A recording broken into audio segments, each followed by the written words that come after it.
Welcome to the session. So today I am here to discuss about linked list concept. In general, it's a very important concept in the data structures. So listen carefully. So first, before going to linked list, till now, whenever we want to insert a series of numbers or a group of numbers, what is the solution we have with us is array. What is the solution we have with us is an array. So why we are going for linked list? What is the problems we are facing in an array? So the problem is, first, how to declare an array. How to declare an array in C language is, say, int some a 10. We are declaring an array like this. So it means that it is an integer array. It can store 10 integer values with the same name, that is a. With the same name, that is a. Okay. So in that case, first, only we can insert 10 numbers. Only we can insert 10 numbers. Means the size cannot be modified. The size cannot be modified. Sometimes I don't know how many values can I insert into the particular data structure. At the time, what is the best solution for this? Array doesn't give the solution. Why? Because, say in our college, say 3000 numbers are there, but we cannot fit for 3000 numbers. In the next year, some 780 students are added. Means the 3000 should be extended to 3780. So like that, each and every time some modification should be there. So in the array, the first drawback is the size is fixed. So once we are fixing the size cannot be modified. And we know in the C language, so suppose here 10 elements are there, I have inserted only 5 elements. Simply we are wasted the 5 element space. Simply we are wasted 5 element space. That is so called dynamic memory allocation. To avoid this problem, the dynamic memory allocation comes into the picture. And this is the one. And second one is, so here you can insert only same kind of data type. Means all the 10 values are integers only. Suppose we want to grouping together a different kinds of values in front of us, what is the solution is structure. In front of us, what is the solution is structure. Okay. So suppose this is an array. Suppose I am inserting an element 10. The next I am inserting element 20. The next I am inserting an element 30. Say like that, the remaining locations also there. Say this is a 10. So 0, 1, 2, 4, 3, 4, 5, 6, 7, 8. Some more locations also there. 9 and 10 also there. So each and every time you are inserting an element, so the next inserted element position is 3 only. Means each and every time you are inserting an element, the next element 50, the next element is 42, the next element is 62. So each and every time you are inserting an element in the last position only. In the last position only. Suppose I want to insert an element here. Means at the beginning position, you cannot insert it. There is only one provision. What is the provision is, you want to shift this element to here, say 62. Next this shift here 42. The next 50, the next 40, the next 30, the next 20, the next 10. Then this location is free. You can insert here. So sometimes this is not possible. Say for example, an array consists of 500 elements. Means 500 elements should be moved in one particular direction, then only you can insert an element. So here the drawback is you cannot insert an element at any position in an array. At any position means either beginning or at given position. You cannot insert it. And third one is, that is the insertion case. The next one is deletion case. The next one is deletion case. Suppose I am deleting an element 62. Suppose I am deleting an element 62. 62 is actually deleted? No. Generally, when we are declaring an array, means A of 10, at the time it allocates a block of memory, 10 elements as a block, say 20 bytes of memory is a block. So in the 20 bytes of memory, you cannot delete 2 bytes separately. You cannot delete 2 bytes separately. Suppose you want to delete a 62 element. What is the solution provided by an array? Is, suppose you want to insert the next element is made 50. So here 50. Means 62 is overridden, 50 is stored in the particular location. That is the only solution provided by an array.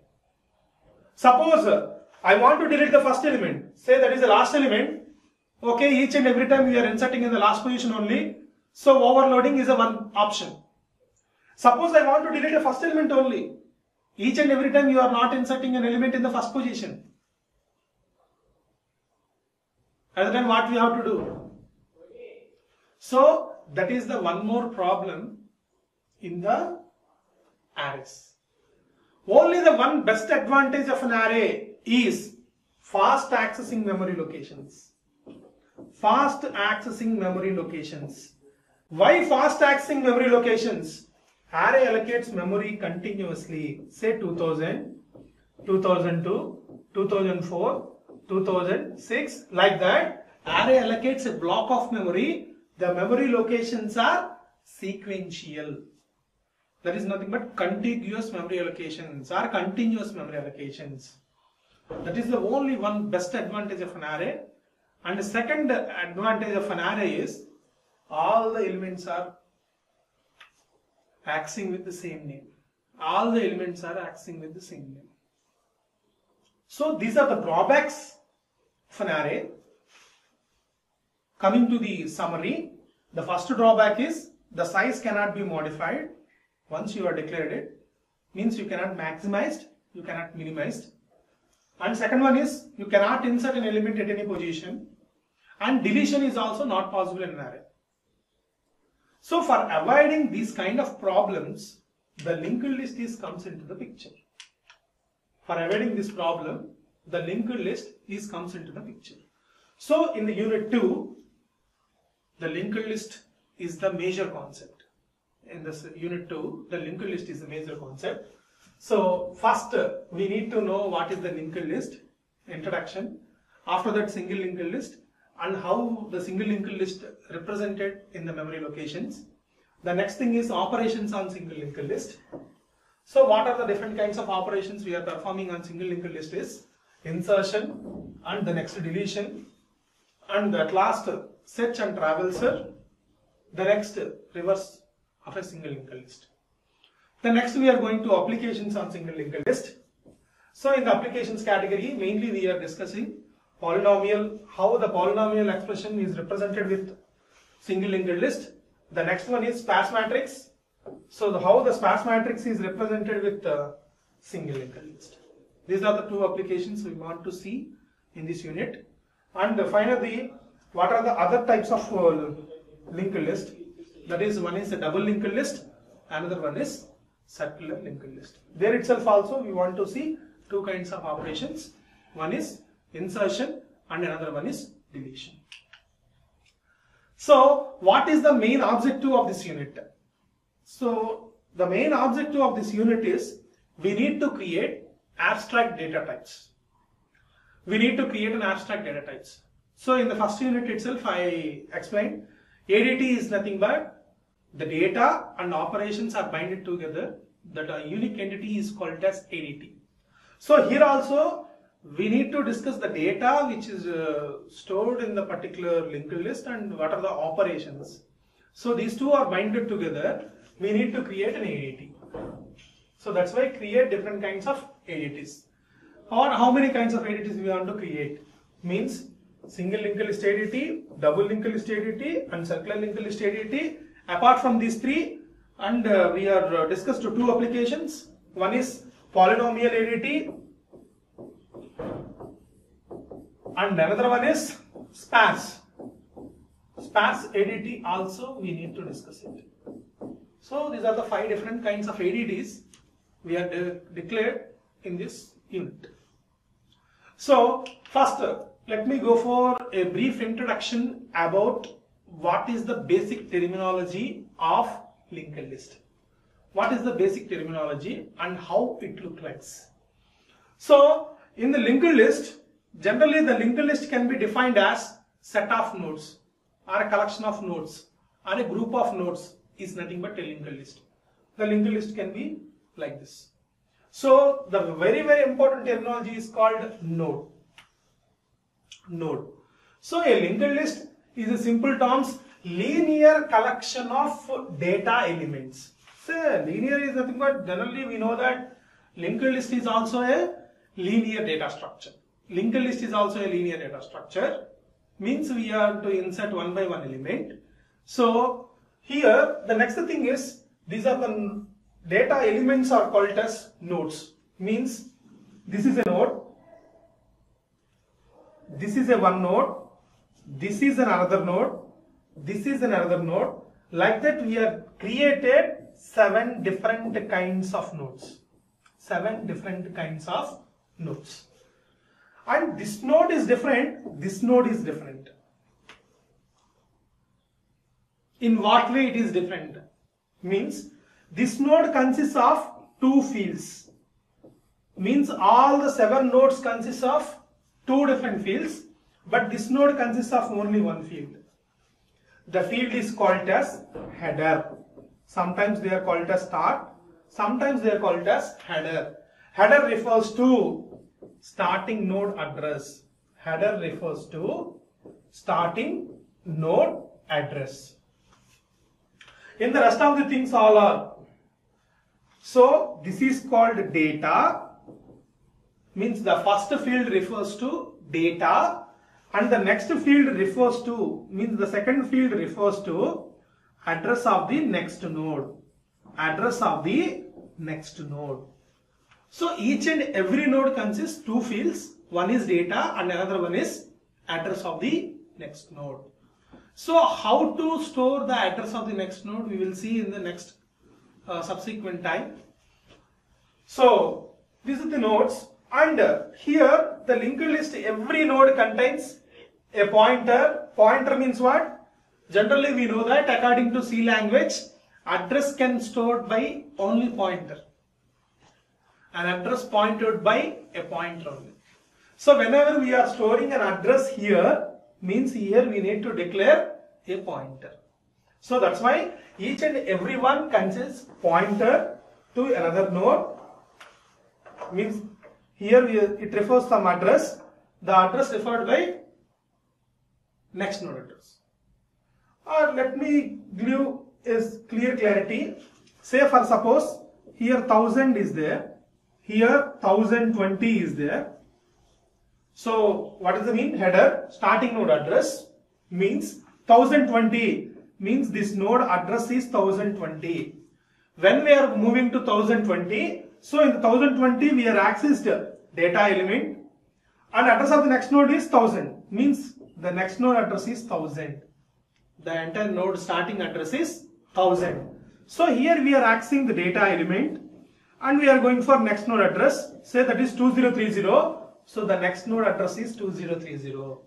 So the address can be pointed by only pointer.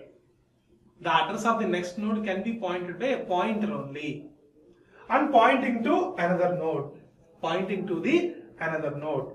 So this is called as self-referential type. Why it is called as self-referential type is, so this is a node and this kind of node address pointed by same pointer. That's why this is called as a self-referential pointer. Self-referential pointer. So the next, how to declare a structure of a node. How to declare a structure of a node. Say, first try to understand, say this is a node. So the node consists of two different fields. One is data and another one is, or another one represents address of the next node. Address of the next node. So how we are defining this kind of thing? This kind of thing. So according to C language, why? Because first 2 units I am discussing data structures through C only. So first, how to declare the structure is struct, means I am using structure. Why? Because this is an address, sorry, this is a data and this is address.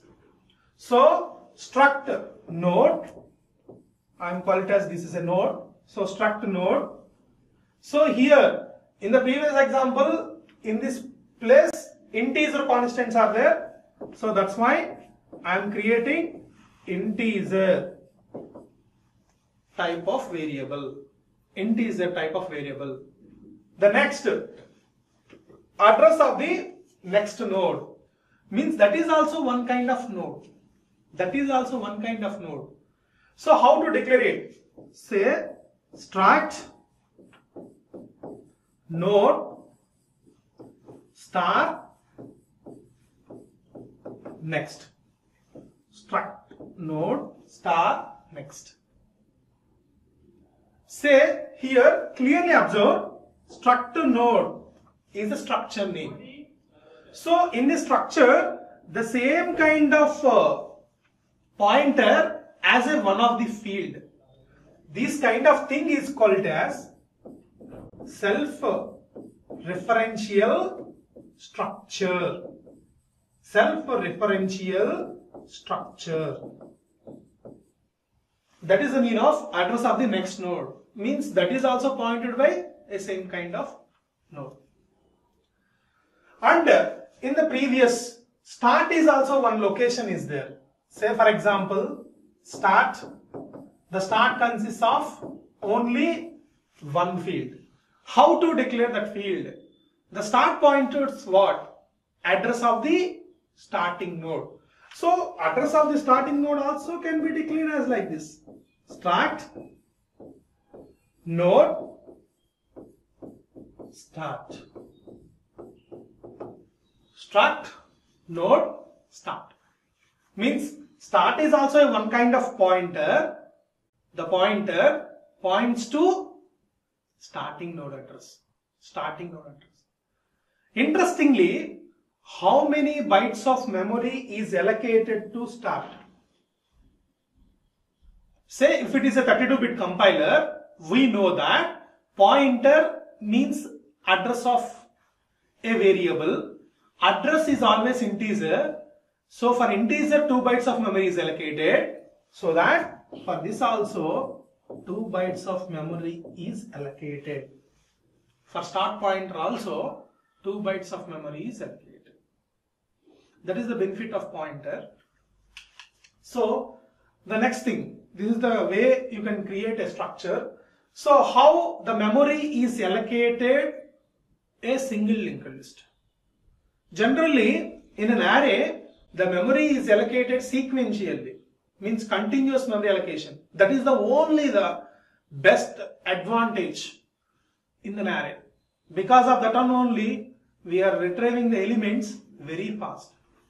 But in single linked list, we are not allocated sequential memory allocations.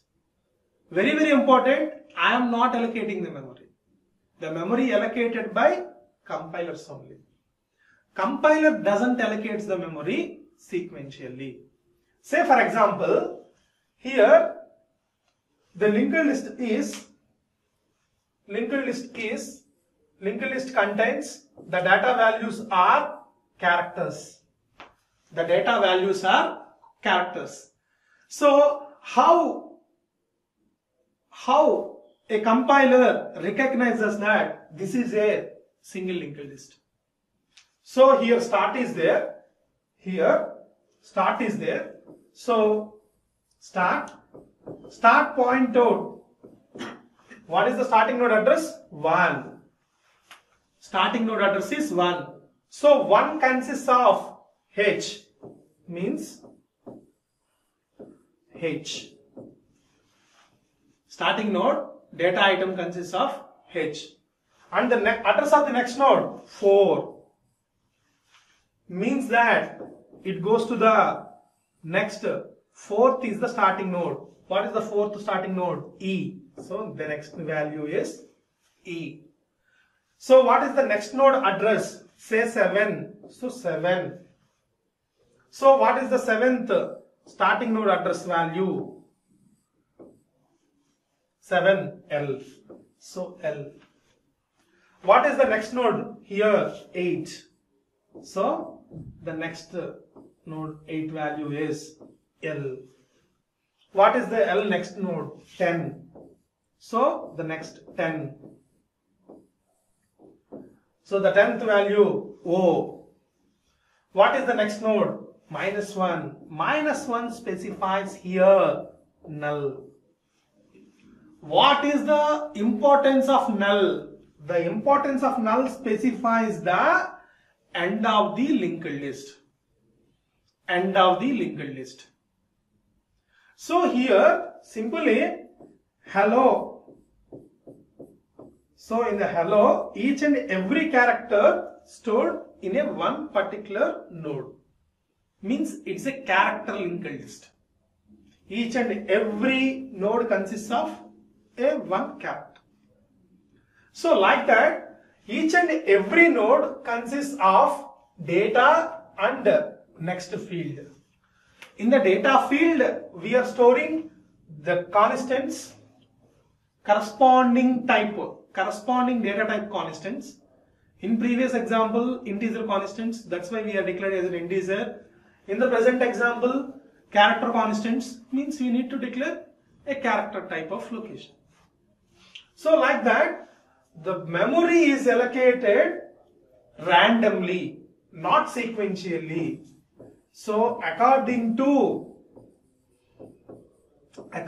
linked list, the memory is not sequential. Memory allocated randomly.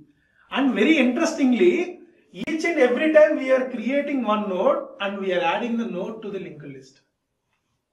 How to declare a linked list? In the previous one, we have declared a linked list. How many nodes you have created here? The linked list consists of how many nodes? At this time, only start. Only we are creating start. Only one node. That is also starting node. And in the starting node also consists only null. So the starting location consists null. Means that it's an empty linked list. Means we are not creating at least one node also. How to create a one node?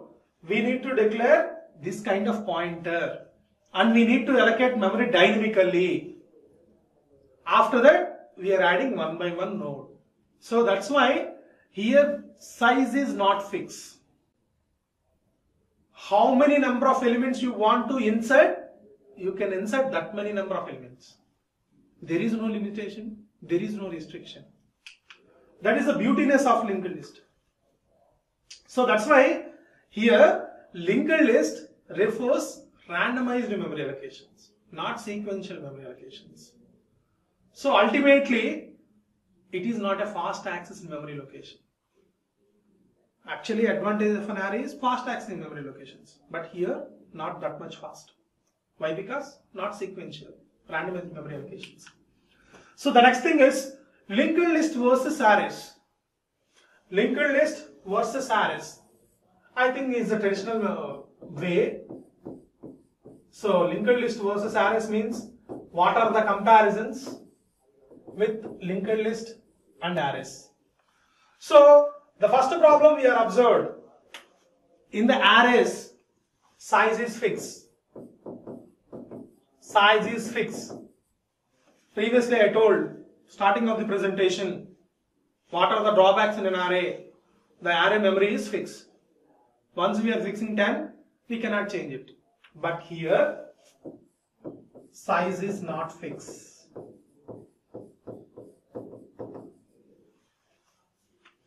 One way you can say, it is a static one. Static one. But this is purely dynamic. Linked list is purely dynamic. Means at the runtime only you are allocating the memory and you are creating one by one node. And second thing, so what is the second point we are observed here?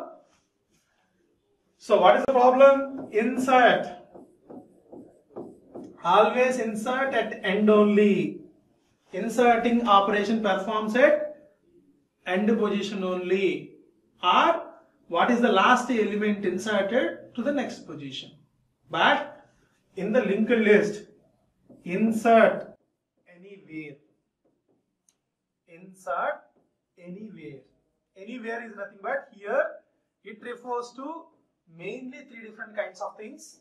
One is beginning, another one is ending, finally the third one is at given position. Sometimes this is called as middle, or you can call it as at given position. So the drawback is also avoided.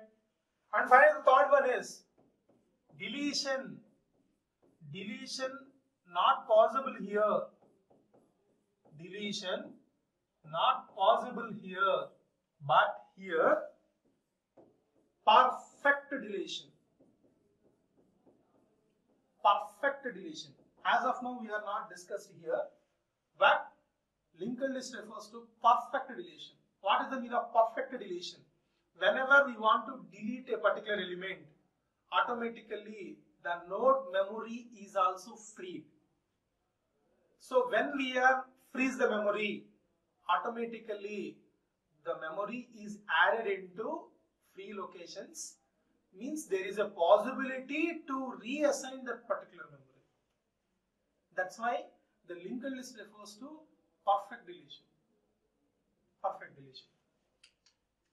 So these are the mainly three different drawbacks or comparisons in between linked list and arrays. But only one more comparison is also there. So here memory you can use effectively, but here the memory is wasted. Why? Because for inserting one element, 2 bytes of memory is allocated for data, 2 bytes of memory is allocated for address. So 4 bytes of memory is required. But there itself only 2 bytes is enough. So that is the beautiness of an array. But in case of linked list, we need to store address of the next node. Otherwise, how to move, where to move, we don't know. So what are the memory allocations and deallocations? So the memory allocations I already clearly explained in the previous one. So in the deallocation case, simply we want to delete the particular position. We want to delete simply particular position. So in case of deallocation, I will give one simple example. Say, so start. In the previous case, we have discussed H, after that E, after that L, after that L, after that O, so here null. This is the previous example what we discussed at the time of memory allocation. Suppose I want to delete the memory. Suppose I want to delete the memory. Means I want to delete one particular element which is already inserted in the linked list. Suppose I want to delete this. You can delete it. You can delete it. How? Simply, when you are deleting this, what is the address? This says, for example, here 8 is there. So 8 is this node address. Suppose here 9 is there. 9 is this node address. Simply you can update here 9. You are updating 9 here, automatically this one is deleted. So like this. H, the next E, the next L, the next O. So like that, simply you can delete it. And in C language, we have one function that is called free. So whenever we are passing this address to free, automatically the memory allocated for this, all the memory is freed. We know that memory we cannot delete it. So the memory is free, means doesn't reference. The memory doesn't point to anything, means that is free. So automatically the slots are assigned to free allocation. So that is nothing but deallocation. And here in Java, one interesting concept is also there, nothing but garbage collection. So whenever we are executing one program, so once the program is free pool, so the operating system will perform one kind of scanning operation. So at the time of scanning operation, it finds that what is the free space. Means free space is nothing but what are the variables are not referred by program. Those variables memory is automatically freed. And the operating system scans through memory cells. And next, so the memory cells memory is automatically added to free pool. So the kind of this process is called as, means the process, this kind of process is called as garbage collection. So this is also a very, very important thing. So summary, here mainly I am introducing linked list. So before introducing linked list, what are the problems we are facing in the linked list? Then we have discussed the terminology. What are the terminologies? Means header node, general node kind of thing. And how the memory is allocated for linked list is also we have verified. Then at last, comparison in between linked list and as well as array. That is also we discussed. So in the next session, we want to see how to insert an element into the single linked list. Thank you.